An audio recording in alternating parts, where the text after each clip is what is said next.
All right, let's look at vegetarian and vegan diet lifestyles. So these ones I've got grouped together because one is just a continuum along to a further extreme, which is the veganism. So vegetarian, you guys know, is about not eating meat. There's all sorts of different styles of vegetarian. I'll look at that at the end. But what I would say is veganism came along then to scoop vegetarianism into a whole other avenue. It's become a fad, but it can also be a really sustainable way of eating. So you have to determine why you're doing it. I understand a lot of vegetarians and vegans eat that way because of ethical reasons in supporting our animals.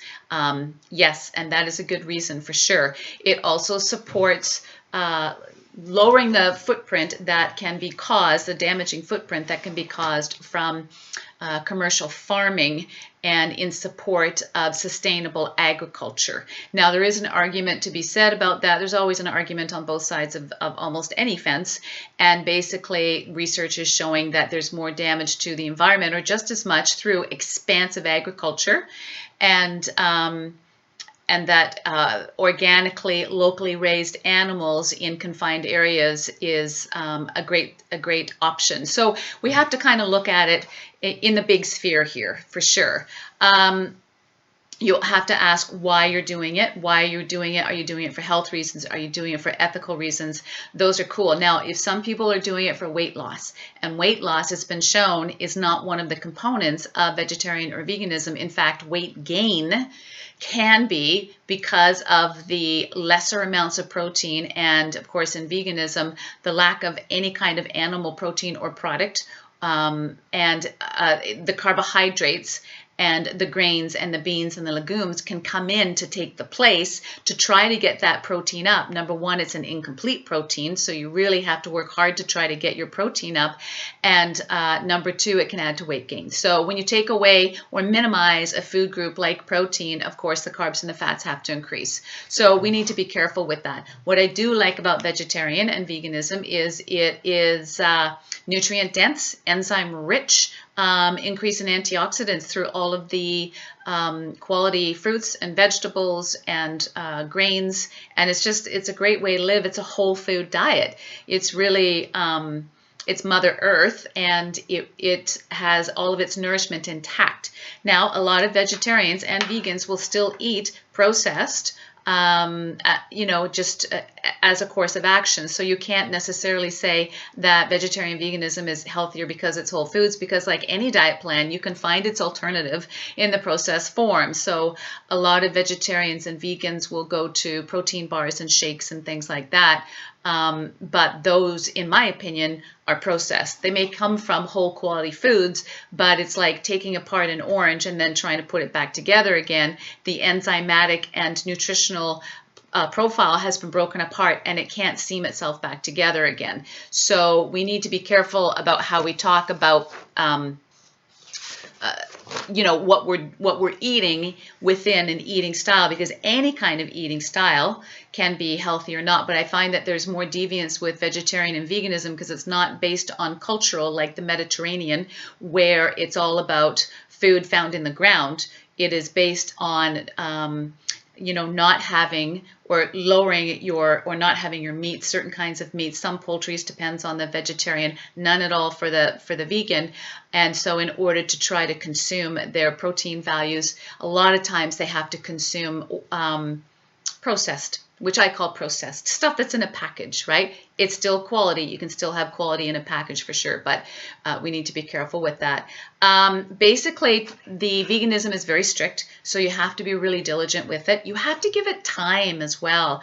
Vegetarian diet, you have to give it time, yes, and you should get some support from other vegetarians that have done it right. It's a whole other world of recipes.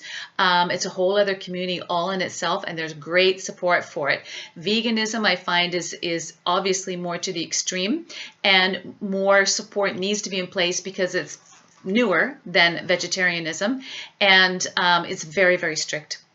When it's that strict, you can challenge yourself with lack of nutrients And B12 and iron, of course, is low because you're not getting that from the animal meats. Saturated fats, they do promote that a vegan diet is low cholesterol and saturated fat free. But we need to be careful with that because eggs, for example, which are not allowed in the vegan diet, do not create cholesterol in the body. And we have shown that time and time again. It comes from the liver. 80% comes from the liver. When the liver is wonky, it creates unusual amounts of cholesterol.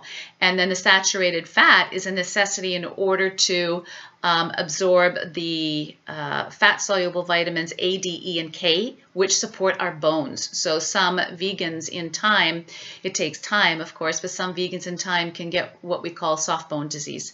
And that is because the bones aren't being nourished. So we have to be really, really careful on being able to manage and support, listen to our body, and to have medical support in some way that can give us biofeedback to make sure that we're eating the style that's going to be supportive of our body.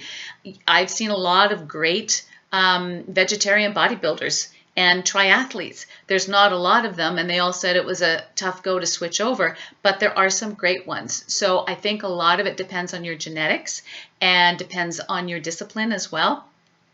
But again, it's always about reading your biofeedback. It's about listening, but you have to give it at least 6 months time in order for your body's cellular makeup to switch over. It takes that long for the red blood cells to rejuvenate themselves, for the organs to rejuvenate, and every cell is turned over within 6 months. So you have to give it some time for sure. The increase in weight is an issue. We're holding on to excess weight again because protein does level blood sugars. It does keep you feeling fuller longer. So we have to make sure that we can eat in a way that's sustainable for healthy weight. And then, of course, with the overly restriction of veganism, they have classic binges. I've heard of some of them because it's so restrictive, and if not done properly, or if your body's not prepared for it. The classic, 3 a.m. runs to McDonald's or Tim Hortons for carbs and fat mostly fat is I think it's the fat that it's craving is pretty intense. So we all suffer from cravings for sure, but there's been a lot written about the classic vegan binges, so I can certainly relate to that in my own binge days.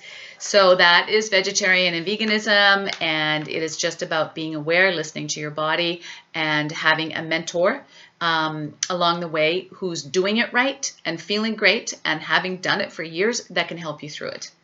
All right, ciao.